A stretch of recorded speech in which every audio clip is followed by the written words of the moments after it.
अभी हम बात करेंगे इंटरनेशनल ऑर्गेनाइजेशंस की। तो इसमें यूनाइटेड नेशंस सबसे प्रमुख है क्योंकि दुनिया के सभी देश इसका पार्ट है। तो इसका ओरिजिन कैसे हुआ? 1941 में एक अटलांटिक चार्टर मीटिंग हुई फ्रैंकलिन डी रूजवेल्ट और विंस्टन चर्चिल की। तो चर्चिल प्राइम मिनिस्टर थे यूके के और रूजवेल्ट प्रेसिडेंट थे यूएस के। उन्होंने कुछ डिस्कशंस शुरू की।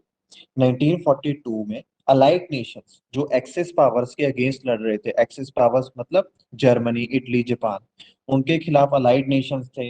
रशिया था उसमें, जिसे पहले यूएसएसआर कहते थे। तो तब सोवियत यूनियन और यूके और यूएस, फ्रांस, ये देश आके कुछ डिस्कशन कर रहे थे। इन्होंने the declaration by United Nations पे चर्चा की।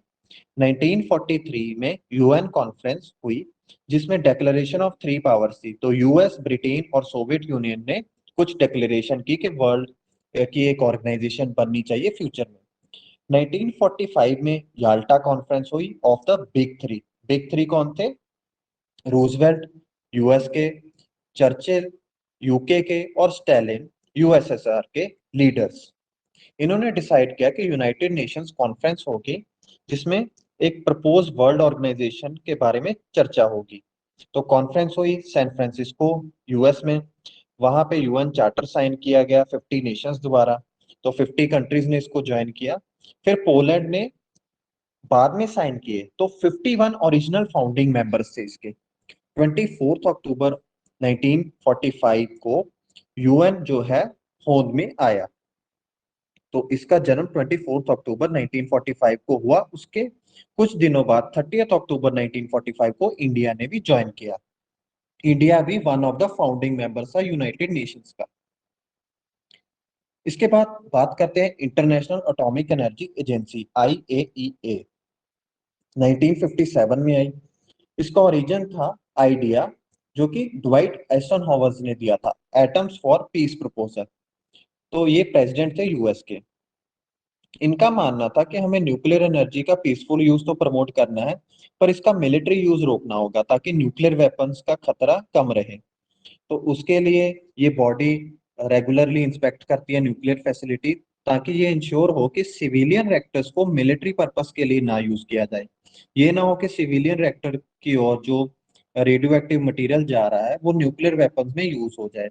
तो ये अच्छी बॉडी है। इसने लिमिटेशंस जो लगाई हैं, जो इंस्पेक्शंस किए हैं, इससे काफी लिमिट हुआ है जो हमारे न्यूक्लियर वेपन्स की प्रोलिफरेशन है।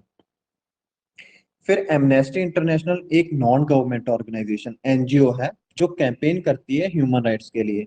ये ह्यूमन राइट्स पे एक रिपोर्ट भी पब्लिश करती है। इसका मेन फोकस रहता है गवर्नमेंट अथॉरिटीज के मिसकंडक्ट पर फोकस। और ये इसी वजह से काफी क्रिटिसिज्म में भी रहते हैं सरकार का। जैसे कश्मीर में ये कोई मुद्दा उठाते हैं कि कश्मीर में ह्यूमन राइट्स वायलेशन हो रही है, तो सरकार इनको नोटिफिकेशन भी जारी करती है और इनको क्रिटिसाइज भी करती है। इसी तरीके की ऑर्गेनाइजेशन है ह्यूमन राइट्स वॉच, एनजीओ है वो भी। Research and advocacy on human rights इसका फोकस है। ये मीडिया की अटेंशन ह्यूमन राइट्स अब्यूजेस पे लाके एक पब्लिसिटी करती है ताकि ह्यूमन राइट्स अब्यूज रुक सके। इसने कुछ इंटरनेशनल कोलिजन बिल्ड करने में हेल्प की है, जैसे campaign to ban land mines, child soldier को स्टॉप करना यूजेज उनका, जो भी वॉर्स हो रही है, क्योंकि बहुत बार ऐसा होता था कि छोटे बच्चों को एज अ सोल्जर वॉर्स में यूज किया जाता था। फिर इंटरनेशनल क्रिमिनल कोर्ट को एस्टेब्लिश करने के लिए भी इन्होंने कैंपेन किया था। अभी इंटरनेशनल क्रिमिनल कोर्ट काम कर रही है नीदरलैंड्स में। और ये बॉडी अगर ह्यूमन राइट्स अब्यूजेस होते हैं वहां पे केस हो सकता है, एक जुडिशियल ऑर्गन की तरह काम करती है ये बॉडी। तो एनजीओज भी इंटरनेशनल रिलेशंस में अपना रोल अदा कर रहे हैं अच्छे तरीके से। ये बॉडी भी इंपॉर्टेंट होती है। फिर एनवायरमेंट प्रोटेक्शन में भी इंटरनेशनल रिलेशंस में क्या कोऑपरेशन हुआ है? तो ये मुद्दा 20th सेंचुरी में उठा, खासकर लेट 20th सेंचुरी में। एनवायरमेंट प्रोटेक्शन, जब ग्लोबल वार्मिंग या क्लाइमेट चेंज की बातें या पोल्यूशन की बातें सामने आई। पहले ये मुद्दा नहीं था। रियो समिट हुआ जिसे अर्थ समिट भी कहते हैं 1992 में। ऑफिशियली इसे UNCTAD भी कहते हैं, United Nations Conference on Environment and Development. इससे 5 डॉक्यूमेंट्स निकल के आते हैं: Rio Declaration on Environment and Development, Agenda 21, Convention on Biological diversity, जो बायोलॉजिकल डाइवर्सिटी जो स्पीशीज थी उन्हें बचाने के लिए एक कन्वेंशन थी कि कैसे हम स्पीशीज को बचा सकते हैं। फॉरेस्ट प्रिंसिपल, सस्टेनेबली कैसे मैनेज कर सकते हैं फॉरेस्ट को। United Nations framework convention on climate change को हमने रोकना है, एक डेक्लेरेशन आई, कैसे हम आगे फ्यूचर में काम करेंगे उस पे ज्यादा बात नहीं हुई, पर ये था कि नेशंस ने एग्री किया कि हमें क्लाइमेट चेंज को रोकना है। एजेंडा 21 क्या था? ये नॉन बाइंडिंग एक्शन प्लान था यूनाइटेड नेशंस का ऑन सस्टेनेबल डेवलपमेंट। इसे एग्जीक्यूट करना था लोकल, नेशनल और ग्लोबल लेवल पे। सस्टेनेबल डेवलपमेंट का मतलब है कि हम डेवलपमेंट इस तरीके से करें, इकोनॉमिक ग्रोथ इस तरीके से आए कि फ्यूचर जो जनरेशंस हैं उनके पास भी रिसोर्सेज बचे, उनके रिसोर्सेज हम ना खत्म कर दें। जैसे कोल रिसोर्स है, पेट्रोल है, तो एनर्जी के जितने सोर्स हैं अगर हम ही खत्म कर देंगे तो उनके पास क्या बचेगा। इसलिए सस्टेनेबल सोर्स को ढूंढना और सस्टेनेबली डेवलप होना। 21 का मतलब है यहाँ पे 21st सेंचुरी। मॉन्ट्रियल प्रोटोकॉल ये भी काफी इंपॉर्टेंट बेंचमार्क सेट कर गया था इंटरनेशनल कोऑपरेशन में, और एनवायरनमेंट प्रोटेक्शन में भी ये इंपॉर्टेंट ऑर्गेनाइजेशन थी, जहाँ इंपॉर्टेंट एग्रीमेंट था। 1987 में आता है, इसमें भी बहुत सारे मेंबर्स ने पार्टिसिपेट किया, ऑलमोस्ट सारे कंट्रीज। ये 89 में एनफोर्स हुआ। इसमें जो सब्सटेंसेस ओजोन लेयर को डिप्लीट कर रहे थे जैसे क्लोरोफ्लोरोकार्बन्स, उन पे बैन लगाया गया, उनके प्रोडक्शन और कंजम्पशन को रिड्यूस किया गया ड्रास्टिकली। इसका मकसद था ओजोन लेयर को प्रोटेक्ट करना, जो हमें यूवी रेस से बचाती है और अर्थ पे जो एनिमल लाइफ है, ह्यूमन लाइफ है, प्लांट लाइफ है, उसे प्रोटेक्ट करके रखती है।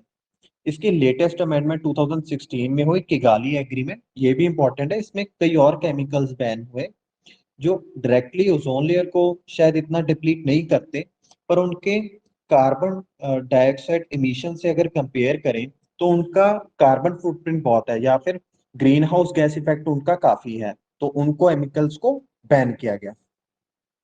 अंटार्कटिक एनवायरमेंटल प्रोटोकॉल, इसे कहते हैं protocol on environment protection to the Antarctic treaty officially, और ये मैड्रिड में साइन हुई 91 में, 1998 में एनफोर्स हुई। तो इससे ने अंटार्कटिका जो कि एक कॉन्टिनेंट है, साउथ पोल के आसपास एक कॉन्टिनेंट है, तो वहां पे बर्फ ही बर्फ है, उसे नेचुरल रिजर्व डिक्लेयर किया और कहा ये पीस और साइंस के लिए डिवोटेड रहेगा। यहाँ पे कोई मिनरल रिसोर्सेज की एक्टिविटी नहीं होगी, सिर्फ साइंटिफिक रिसर्च के लिए हो सकती है। और 2048 टिल 2048 ये प्रोटोकॉल में ये है कि मॉडिफाई नहीं किया जा सकता इस प्रोटोकॉल को। अगर करना है तो बाय कंसेंसस होगा, सभी कंट्रीज जो अंटार्कटिक ट्रीटी को साइन कर रहे हैं उनके इजाजत के बगैर ये नहीं होगा अमेंड या मॉडिफाई। तो अंटार्कटिक एनवायरनमेंट प्रोटोकॉल ने अंटार्कटिका कॉन्टिनेंट को बचाया एक्सप्लॉयटेशन से, क्योंकि वो भी एनवायरनमेंट पोल्यूशन या एनवायरनमेंट चेंज या क्लाइमेट चेंज के घेरे में आ जाता तो ग्लोबल वार्मिंग काफी एक्सिलरेट हो सकती थी। क्योंकि वहां पे अगर छेड़छाड़ करेंगे, अगर आइस मेल्टिंग हो जाती है तो ग्लोबली उसका काफी बुरा असर पड़ेगा।